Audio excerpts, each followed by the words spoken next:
छात्रों, मैं doctor Jayashree Rathore, associate professor समाजशास्त्र विभाग, राजकीय कला महाविद्यालय, कोटा से हूँ।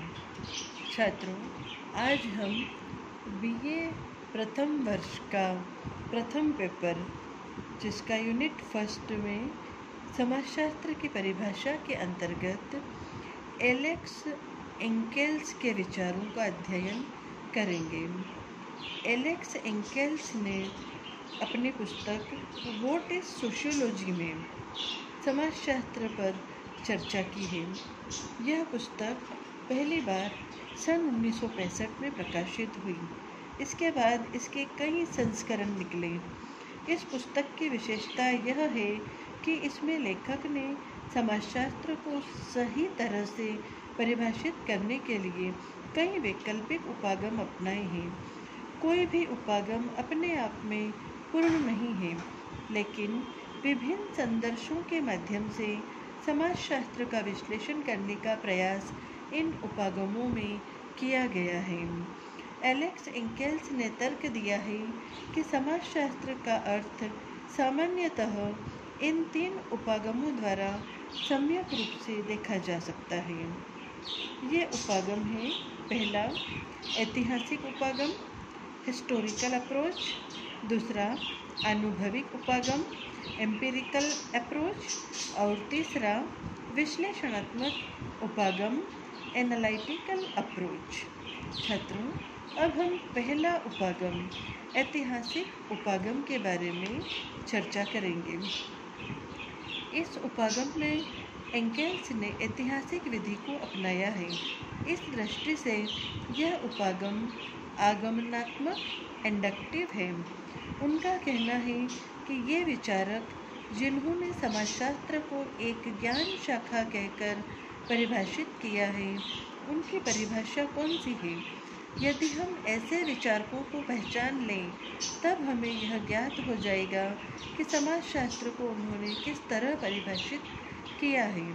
इस तरह के प्रयास में सबसे बड़ी कठिनाई यह है कि हम इन विचारकों की पहचान किस प्रकार करें। दुनिया भर में समाजशास्त्र का जो विकास हुआ है, उसमें ढेर सारे विचारकों का योगदान है। उन सब सैकड़ों विचारकों को हम यहाँ नहीं दे सकते, क्योंकि उनकी पहचान करना भी कठिन हो जाएगा। सन 1928 में पेट्रिन सोरोकिन ने अपनी पुस्तक कंटेम्प्रेरी सोशियोलॉजिकल थ्योरी 1928 में लगभग 1000 समाजशास्त्रियों की पहचान की है, जिन्होंने आधुनिक समाजशास्त्र के विकास में पर्याप्त सहयोग दिया है। कुछ इसी तरह हॉवर्ड बेकर और हैरी एल्मर ने अपनी पुस्तक social thought from lore to science के 2 खंडों के कोई 1000 पृष्ठों से अधिक में कई ऐसे विचारकों का उल्लेख किया है, जिन्होंने समाजशास्त्र के विकास को नए आयाम दिए हैं। इस विविधता और विचारकों की अनेकता के होते हुए भी सारी दुनिया में 4 विचारक ऐसे हैं, जिन्हें सभी समाजशास्त्र के संस्थापक जनक के रूप में स्वीकार करते हैं। यूरोप, अमेरिका, ऑस्ट्रेलिया और एशिया के सभी विश्वविद्यालयों में कम से कम इन 4 विचारकों को तो प्रधान विचारक मानते हैं, चाहे समाजवादी विचारधारा हो या पूंजीवादी। सभी देशों के लिए ये विचारक समाजशास्त्र के प्रतिष्ठित विचारक हैं। इसी आधार पर एंकेल्स यह देखते हैं कि इन विचारकों ने समाजशास्त्र को किस भांति परिभाषित किया है। इन विचारकों के साहित्य में समाजशास्त्र की परिभाषा बोलती है। ये विचारक हैं August Comte, Herbert Spencer, amyl Durkheim और मैक्स वेबर। छात्रों, अब हम अगस्ट कॉम्टे के विचारों का अध्ययन करेंगे। अगस्ट कॉम्टे ने सर्वप्रथम समाजशास्त्र पद का प्रयोग किया। 18वीं शताब्दी के अंत में उनकी सबसे पहली समस्या समाजशास्त्र को परिभाषित करने की न होकर समाजशास्त्र की निश्चित विषय सामग्री की पहचान करने की थी। वे वास्तव में ऐसा कुछ भी नहीं कर पाए, इस कठिनाई के होते हुए भी मोटे रूप में अगस्त कॉम्टे ने समाजशास्त्र की विषय सामग्री को दो भागों में बांटा है। पहला सामाजिक स्थिरता और दूसरा सामाजिक गतिशीलता। अगस्त कॉम्टे ने पाया कि समाज में, चाहे यह समाज किसी भी तरह का हो, कुछ संस्थाएं अनिवार्य रूप से पाई जाती हैं। किसी भी समाज में राज्य नामक संस्था अवश्य होती है। जब राज्य होता है तो इसे चलाने के लिए कोई न कोई सरकार भी होती है। इसके अतिरिक्त प्रत्येक समाज में परिवार और अर्थव्यवस्था का कोई न कोई स्वरूप अवश्य पाया जाता है। हमारे यहाँ तेलुगु भाषा में एक मुहावरा है जिसका मतलब है, आदमी को ऐसे गांव में बसना चाहिए जहाँ महाजन हो, चिकित्सा के लिए वेद हो, सतत बहने वाली नदी हो और पूजा पाठ के लिए ब्राह्मण हो। इस मुहावरे में महाजन से तात्पर्य बाजार से है। गांव की ये आवश्यकताएं ऐसी संस्थाएं हैं जो स्थानीय रूप से दुनिया के सभी समाजों में मिलती हैं। ऐसी संस्थाओं को अगस्त कॉम्टे स्थिरता कहते हैं। इसका तात्पर्य हुआ, समाजशास्त्र की विषय सामग्री वे संस्थाएं हैं जो लगभग स्थिर हैं। अगस्त कॉम्टे का कहना है कि स्थिरता के अतिरिक्त समाजशास्त्र का दूसरा भाग गतिशीलता है। स्थिरता तो सामाजिक संस्थाओं में होती है। दूसरे शब्दों में, सभी समाजों में राज्य, सरकार, परिवार, बाजार, अर्थव्यवस्था, धर्म आदि स्थिर रूप में पाए जाते हैं।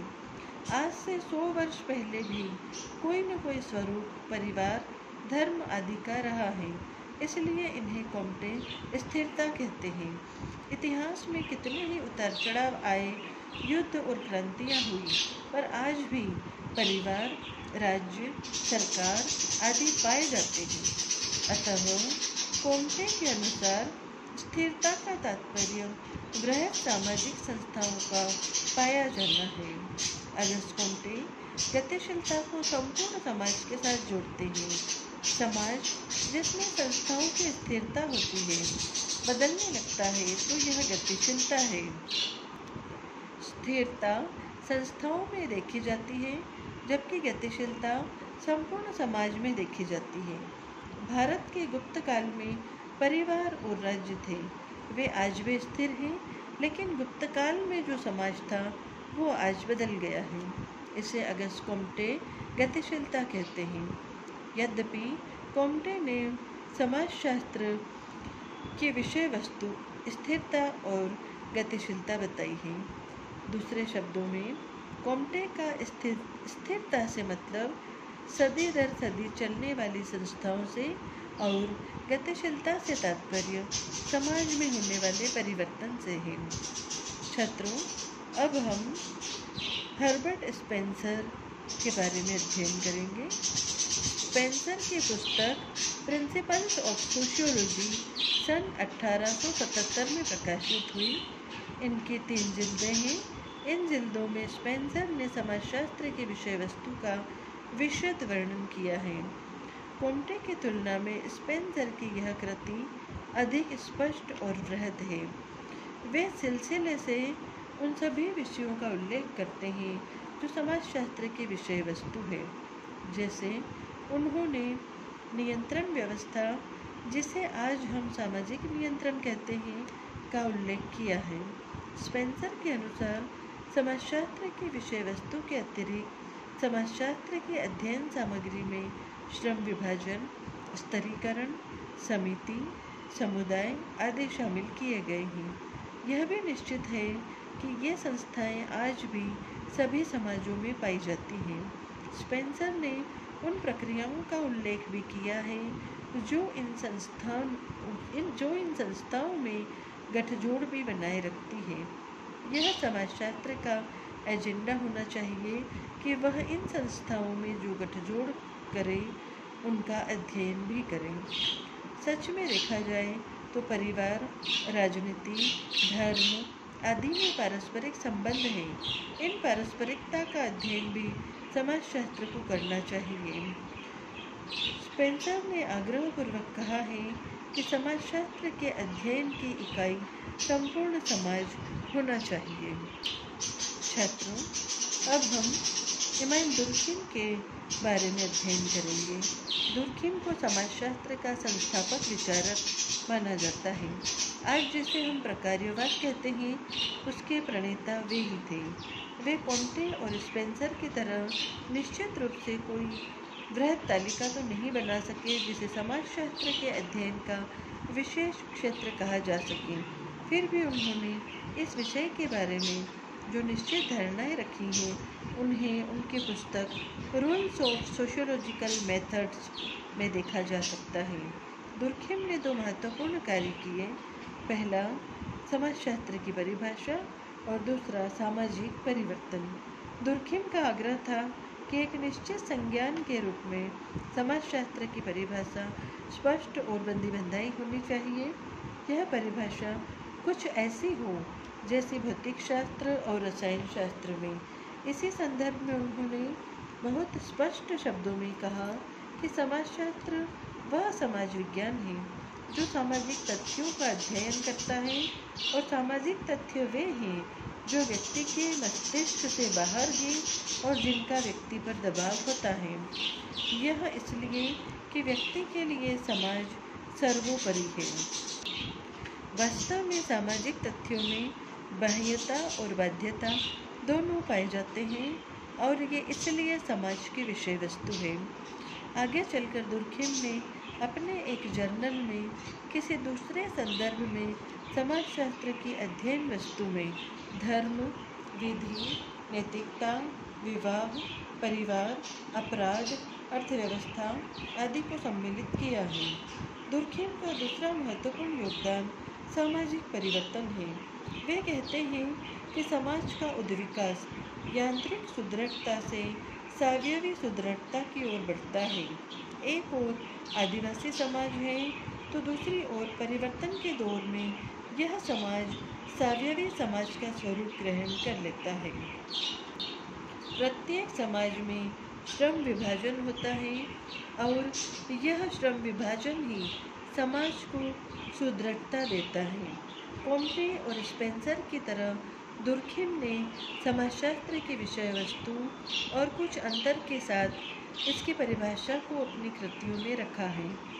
वृहद रूप से यह कहा जाएगा कि इन तीन विचारकों की दृष्टि से समाजशास्त्र सामाजिक संस्थाओं और उनके बीच में जो गठजोड़ और पारस्परिकता है उसका अध्ययन करता है। कॉन्टे और स्पेंसर की तुलना में दुर्खिम ने समाजशास्त्र की परिभाषा को थोड़ा और कस दिया है। यहाँ पहले दो विचारक समाजशास्त्र को समाज के अध्ययन का विज्ञान कहते हैं, वहीं दुर्खिम इस विषय वस्तु को सीमित करते हुए कहते हैं समाजशास्त्र संपूर्ण समाज का नहीं लेकिन उसके सामाजिक तथ्यों का ही अध्ययन करता है। छात्रों, अब हम समाजशास्त्र के बारे में मैक्स वेबर के विचारों का अध्ययन करेंगे। 19वीं शताब्दी के मध्य में विचारकों को यह लगने लगा कि यदि समाजशास्त्र को एक समाज विज्ञान का दर्जा देना है तो इसे निश्चित पदों में परिभाषित करना होगा। परिभाषा के अतिरिक्त यह तो स्थापित करना होगा कि इसके अध्ययन की कौन सी विधियाँ होगी। मैक्स वेबर ने इस कार्य को अपना उत्तरदायित्व माना। उन्होंने यह प्रयास किया कि समाजशास्त्र की परिभाषा बहुत सीमित और निश्चित हो जाए। कॉन्टे और स्पेंसर ने जब समाजशास्त्र को समाज के अध्ययन से परिभाषित किया तो यह न तो दुर्खिम को स्वीकार था न वेबर को। दुर्खिम ने जब समाजशास्त्र को सामाजिक तथ्यों के अध्ययन का विज्ञान कहा तब वेबर को यह परिभाषा भी अस्वीकार थी। वेबर के युग में व्यक्तिवाद या सामान्य मनोविज्ञान की अवधारणा बड़ी लोकप्रिय थी। उस युग के समाज वैज्ञानिकों को यह स्वीकार नहीं था कि समाज के अध्ययन में व्यक्ति की गतिविधियों को एकदम अनदेखा कर दिया जाए। आखिर गतिविधियों का कर्ता व्यक्ति भी तो है। कई बार सामाजिक तथ्यों की अवहेलना करके व्यक्ति अपनी तार्किक शक्ति के आधार पर क्रिया करने का निर्णय लेता है। दुर्खिम की अवधारणा में व्यक्ति को अनदेखा कर दिया गया। वेबर ने व्यक्ति को समाज के साथ जोड़ा, यानी उन्होंने सामान्य मनोविज्ञान को समाजशास्त्र के साथ बांधा। तत्कालीन समाज विज्ञानों के इस संदर्भ में मैक्स वेबर ने समाजशास्त्र को संशोधित रूप में प्रस्तुत किया। उन्होंने कहा कि व्यक्ति की वे सब गतिविधियाँ जो उसके उद्देश्यों की प्राप्ति के लिए होती हैं सामाजिक क्रियाएं हैं, और इन्हीं सामाजिक क्रियाओं का अध्ययन समाजशास्त्र को करना चाहिए। वेबर ने जीवन पर्यंत 3 कार्य किए। 1. विज्ञान की तरह समाजशास्त्र को स्थापित करना। 2. समाजशास्त्र की अध्ययन वस्तु को सीमित करना। और 3. समाजशास्त्र की अध्ययन विधि को वैज्ञानिक बनाना। अपने इस प्रयास में मैक्स वेबर ने यह पूरा प्रयत्न किया कि किसी भी प्राकृतिक विज्ञान की तरह समाजशास्त्र अध्ययन की उन विधियों को अपनाए जिनमें वैज्ञानिक दृढ़ता हो। इसके लिए उन्होंने आदर्श प्रारूप यानी तुलनात्मक विधि को अपना आधार बनाया। समाजशास्त्र की अध्ययन वस्तु को परिसीमित करते हुए उन्होंने कहा कि समाजशास्त्र सामाजिक क्रियाओं का अध्ययन करता है। सामाजिक क्रियाएं व्यक्ति की वे गतिविधियां हैं जो व्यक्ति के लक्ष्यों की पूर्ति करती हैं। व्यक्ति शून्य में नहीं रहता, समाज में रहता है। उसके उद्देश्य भी सामाजिक होते हैं। सामाजिक क्रिया का दूसरा अर्थ सामाजिक संबंधों से है।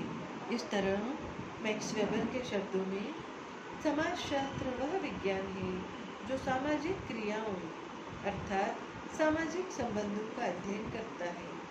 एक विज्ञान की हैसियत से समाजशास्त्र आदर्श प्रारूप या तुलनात्मक विधि को अपनाता है। एलेक्स इंकेल्स ने जिस पहले उपागम का उल्लेख किया उसके अनुसार यदि हम समाजशास्त्र के विचारों को लें तो उसके अनुसार समाजशास्त्र सामाजिक संस्थाओं, सामाजिक तथ्यों, सामाजिक क्रियाओं का वैज्ञानिक अध्ययन है।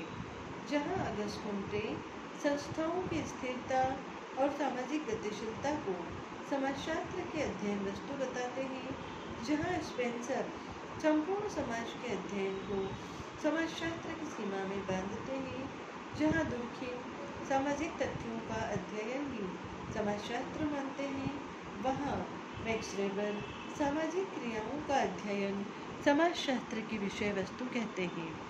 समाजशास्त्र के प्रधान विचारकों का यह विश्लेषण स्पष्ट करता है कि समाजशास्त्र की परिभाषा और उसकी अध्ययन सामग्री बराबर संशोधित होती रही है, लेकिन समाजशास्त्र को समझने का यह एक उपागम है। अब हम दूसरा उपागम अनुभविक उपागम का अध्ययन करेंगे। एलेक्स इंकल्स का समाजशास्त्र को परिभाषित करने का दूसरा उपागम अनुभविक है। इस उपागम में उनका यह कहना है कि समाजशास्त्र के नाम पर आजकल जो कुछ लिखा जा रहा है, जो अनुसंधान हो रहा है, वास्तविक रूप में यही समाजशास्त्र है। समाजशास्त्र की परिभाषा देने में हम कुछ भी कहें, सही तो वही है जो आज इस विषय के नाम पर प्रकाशित हो रहा है। बात यह है कि मनुष्य की कथनी और करनी में बड़ा अंतर होता है। इस दृष्टि से समाजशास्त्र को जानना आवश्यक है, उसकी अनुभविक स्थिति को समझना आवश्यक है। इस उपागम को एलेक्स इंकेल्स ने 2 भागों में बांटा है। पहले भाग में वे उन पाठ्यपुस्तकों की पहचान करना चाहते हैं जिन्हें स्नातक और स्नातकोत्तर कक्षाओं में पढ़ाया जाता है। इन पाठ्यपुस्तकों में जिस विषय वस्तु को विद्यार्थियों के लिए सम्मिलित किया गया है वही समाजशास्त्र है। दूसरा भाग उस विषय वस्तु से सरोकार रखता है जिस पर समाजशास्त्री अनुसंधान कार्य करते हैं। इसमें यह देखा जाता है कि समाजशास्त्री अपने अनुसंधान द्वारा किस साहित्य को निकाल रहे हैं। यह अनुसंधान साहित्य समाजशास्त्र के जर्नल तथा प्रकाशित पुस्तकों में उपलब्ध होता है। एलेक्स इंकल्स कहते हैं कि अधिकांश अध्ययन सामग्री निम्नलिखित प्रकार की होती है, जैसे समाजशास्त्र की वैज्ञानिक अध्ययन विधि, व्यक्तित्व और समाज, संस्कृति, मानव समूह, जनसंख्या, स्तरीकरण, प्रजाति, जाति और वर्ग, आर्थिक संस्थाएं, परिवार, शिक्षा और धर्म।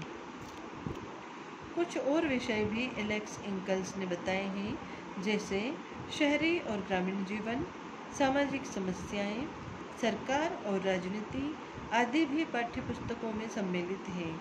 विषय सामग्री की इस विविधता में सभी समाजशास्त्रियों की सहमति है।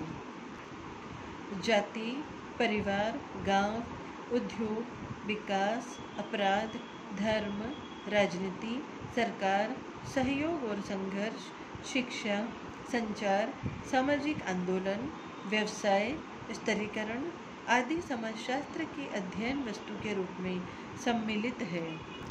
छात्रों, अब हम एलेक्स इंकल्स द्वारा बताए गए विश्लेषणात्मक उपागम के बारे में अध्ययन करेंगे।